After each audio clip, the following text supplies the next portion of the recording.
दर्शकबिन सम्पूर्ण मिडिया हेरेर बस्नुभएको दर्शकहरुमा म स्वागत गर्न चाहन्छु नवीन राज खड्का। आज चाहिँ हामी एउटा नितान्त सहयोगको लागि भिडियो उठाइरहेका छौँ। यो भिडियो चाहिँ रसुवा जिल्ला उत्तरगया गाउँपालिका वडा नम्बर 1 तिरु गाउँ निवासी एकजना दाजु हुनुहुन्छ निमा तामाङ।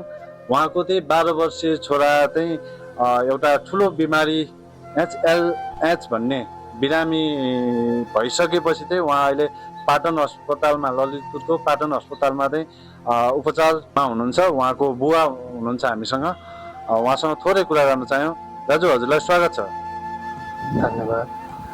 तपाईँको के छ गाउँको बारेमा अलिकति पृष्ठभूमि बताइदिनुहोस् न, अलिक ठुलो बोलिदिनुहोस् है। गाउँमा चाहिँ तपाईँको के कस्तो छ, तपाईँको स्थिति के छ होइन, त्यो बारेमा थोरै बताइदिनुहोस्। हजुर, हाम्रो गाउँमा चाहिँ अब त्यस्तै हो। पहिलादेखि अब के अरे खेती किसान गर्थ्यो, त्यहाँबाट अहिले त्यहाँ हुँदै गइरहेको थियो। अब प्रकृति अनुसार राम्रै थियो, तर त्यहाँबाट फेरि भुइँचालो आएपछि बसोबास गर्न फेरि तल माथि बजारले पराउनलाई अलिक गाह्रो पर्यो, हिँड्ने डुल्नेले गाह्रो पर्यो। त्यहाँबाट चाहिँ म 72 सालमा भुइँचालो आएपछि म यता तल भित्रवती बसेको थिएँ, त्यही बसोबास गर्थेँ। त्यो बाबु नानीहरूले पढाउनलाई म त्यही दुःख गरेर उहाँ पढाउँदै थियो। तर के गर्ने, मैले गर्न समस्या मैले गरेँ। तपाईँ भनेपछि भुइँचालो पीडित पनि हुनुहुन्छ? हजुर, म भुइँचालो पीडित हो। के भुइँचालोमा तपाईँको सबै घर गएको? घर भत्किएको थियो। त्यतिको पीडा धेरै छ, किनभने त्यतिखेर मेरो बहिनीको लास पनि भेटेन। भुइँचालोमा त्यस्तो नै पर्यो। परिवारमा को हुनुहुन्छ तपाईँको परिवारमा? परिवारमा चाहिँ हामी दुईवटा बहिनी हुन्थ्यो। एउटा त्यो सानो बहिनी एउटा छ, जेठी बहिनी, त्यो भुइँचालो परेर उसको लास नै भेटेको छ। तर त्यो त्यस्तो दुःख नै भएको देख्यो। तर अहिलेको अवस्थामा मलाई कस्तो छ भने, म जुन दिन म त्यहाँबाट म बसोबास गरेर म तल झरेँ, त्यहाँबाट चाहिँ मलाई भित्रवती 7 विषयमा म बसेको थियो। त्यहाँ बसोबास गरेर मैले कार्य बसेको थिएँ, भाडामा बसिरहेको। एक्कासी बाबालाई यसो उहाँले माथि पढाउनलाई अलिक गाह्रो पर्यो, स्कुलको अलिक गाह्रो परेको थियो। उनीहरूको लागि नै अब दुःख गरेर मैले केही पढाउँछु भन्ने आश लिएको थिएँ। तर बाबुको परिस्थिति हेर्दा मैले भन्थेँ, बाबु मलाई बचाउनु बाबु गर्दा। बाबु भर्खर 12 वर्षको छ है? मैले मनमै दम्नु सक्छ। दर्शकबिन देख्न सकिन्छ एउटा बुवामा कतिको पीडा हुन्छ। आफ्नो छोरा आफूलाई भोलिको लागि आगो दिने छोरा भनेर छोरालाई चिनिन्छ होइन, छोरालाई त्यसरी चाहिँ पुष्टि गरिन्छ।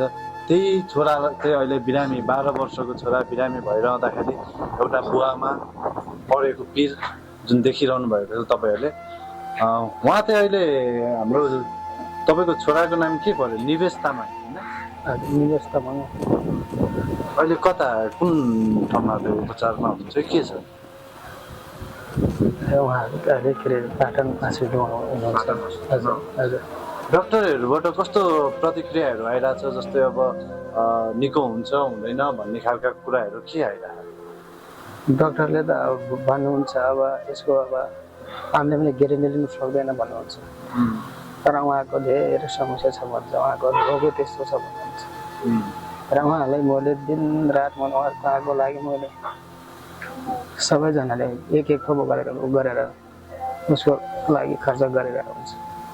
तर उहाँहरूले उसले भन्छ मलाई जस्तो भयो भने उहाँले रगत लिनलाई दिनै 3 दिन रगत, अब कहिले सेतो पुग्दैन, कहिले रातो पुग्दैन, दिनै 3 रगत चढाउनुपर्छ। दिनकै रगत चढाउनु पर्छ। ब्लड ग्रुप कुन हो? बी पोजिटिभ थियो। B positive. हजुर। रगतहरू त जस्तै अब रगत ब्याङ्कमा गएर लिँदाखेरि होइन, रगतहरू त पाइरहनु भएको नि? रगत पाउनु पनि गाह्रो हुँदो रहेछ। रगत पाउनु नि गाह्रो।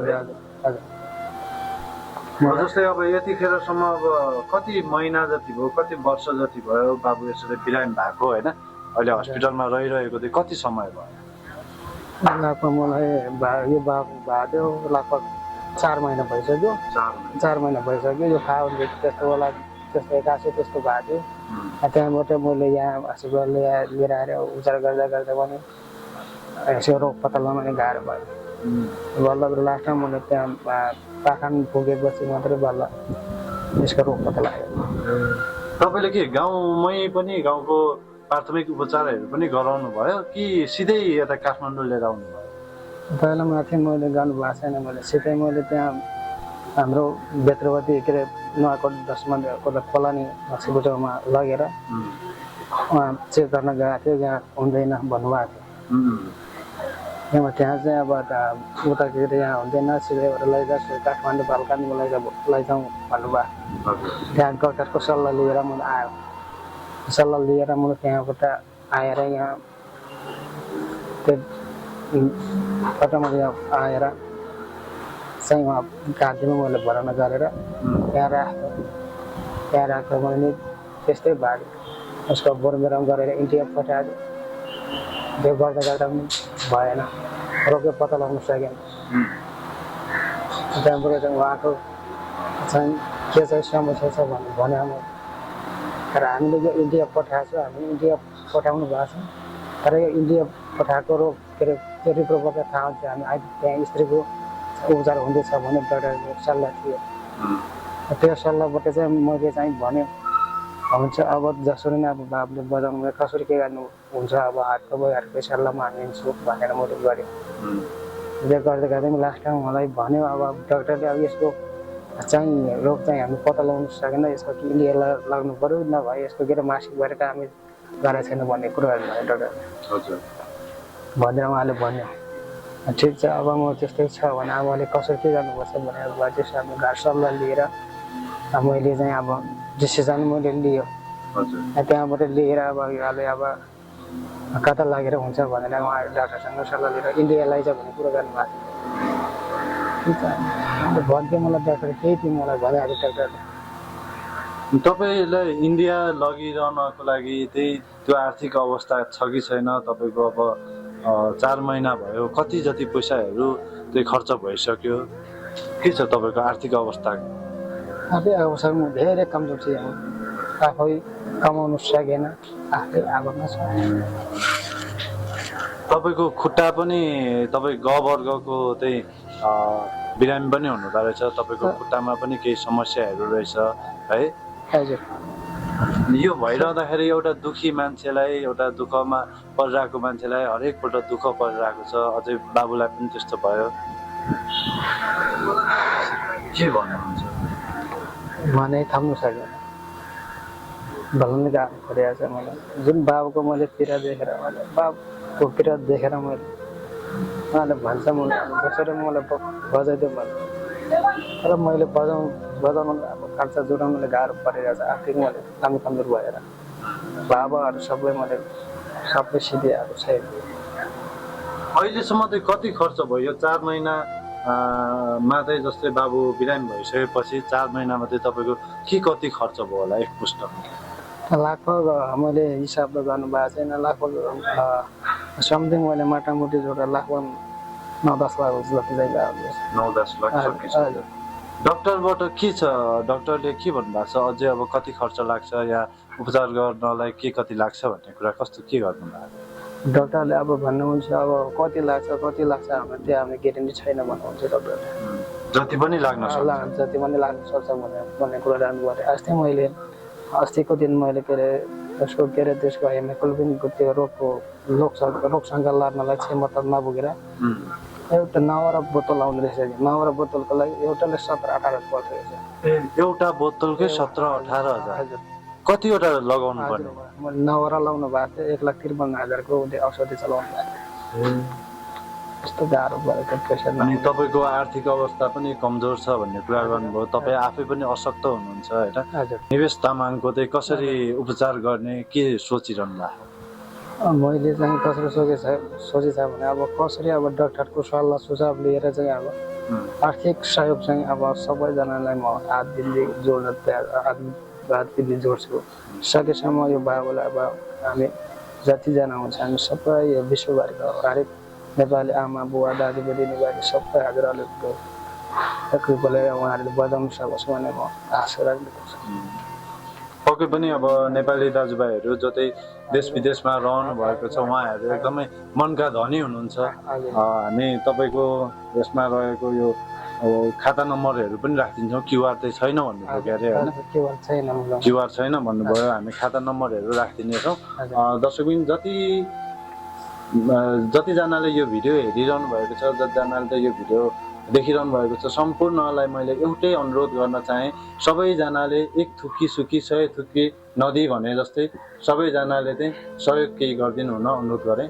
जस्तै अब नेपाली दाजुभाइहरूलाई होइन जतै देश विदेशमा रहनु भएको छ उहाँहरूको लागि चाहिँ के भन्नुहुन्छ? अब तपाईँको एउटा यो पीडामा चाहिँ एउटा सहारा बनेर आइदिनु हुनलाई होइन 150ले पनि उहाँको उपचार गर्न सकोस् भन्ने म बिन्ती गर्दछु। सानो सानो सहयोग भए पनि गरिदिनु हुन अनुरोध गर्छु। हुन्छ, हस् धन्यवाद। दर्शकबिन जुन हामीले उहाँसँग कुरा गऱ्यौँ, दर्शकबिन हामीले भर्खरै रसुवा जिल्ला उत्तरगया गाउँपालिका वडा नम्बर 1 को निमा तामाङज्यूसँग कुरा गऱ्यौँ। उहाँको 12 वर्षीय छोरा चाहिँ अहिले पाटन अस्पतालमा चाहिँ उपचारमा हुनुहुन्छ। उहाँको एकदमै आर्थिक अवस्था पनि कमजोर भएको कारणले गर्दाखेरि पनि उहाँलाई सहयोगको ठुलो खाँचो छ। यदि हजुरहरू सहयोगी मनको हुनुहुन्छ, तपाईँहरू नेपालीहरू धेरैजना सहयोगी मनको हुनुहुन्छ, सबैजनाले चाहिँ उहाँलाई केही सानो सानो सहयोग भए पनि गरिदिनु हुन अनुरोध गर्दछु। उहाँको छोरालाई चाहिँ HLM भन्ने रोग लागेको रहेछ र यो रोग चाहिँ एकदमै दुर्लभ र जटिल भएको कारणले गर्दाखेरि अझै पनि उहाँको छोरालाई चाहिँ जुन हिसाबले एउटा गराउन सकिएको छैन, त्यो भएको कारणले गर्दाखेरि चाहिँ उहाँको हामीले ब्याङ्कको खाता नम्बर यसै भिडियोमा राख्नेछौँ। त्यो भिडियोमा राखेको खाता नम्बरमा साथै हामीले उहाँको नम्बर पनि राखिदिनेछौँ। तपाईँहरूले डाइरेक्ट उहाँलाई कल गरेर उहाँसँग चाहिँ हरेक कुराहरू बुझेर डिटेलहरू लिएर चाहिँ उहाँसँग सम्पर्क गरेर त्यो खाता नम्बरमा पैसा पनि हालिदिन सक्नुहुनेछ। हामीले यही भिडियोको तल खाता नम्बर राख्नेछौँ। तपाईँहरूको नम्बर पनि उहाँको नम्बर पनि राखिदिनेछौँ। त्यो भएको कारणले गर्दा तपाईँहरूले आफैले बुझेर के छ होइन बुझेर चाहिँ सहयोग गरिदिनु हुन पनि अनुरोध गरेँ। एउटा 12 वर्षको नाबालक बाबु हो, उसलाई बाँच्ने ठुलो रहर होला। उसलाई धेरै थोक अझै पनि उसले देख्न बाँकी नै छ। भर्खरै 12 वर्षको एउटा खाउँ लाउँ भन्ने उमेरको सानो बालक चाहिँ आज यो अवस्थामा छ। साथै उहाँको आर्थिक अवस्था पनि अलिक कमजोर भएको कारणले गर्दा सम्पूर्ण नेपाली जो चाहिँ सहयोगी मनको हुनुहुन्छ उहाँहरू सम्पूर्णलाई चाहिँ मैले एउटै रिक्वेस्ट गर्न चाहेँ, सबैजनाले चाहिँ उहाँलाई थोरै भए पनि सहयोग गरिदिनु हुन हार्दिक अनुरोध गर्दछु। नवीन राज खक्रेलको साथमा क्यामेरामा सपना ढुङ तामाङ अहिलेलाई बिदा हुन चाहन्छौँ। हस्, धन्यवाद।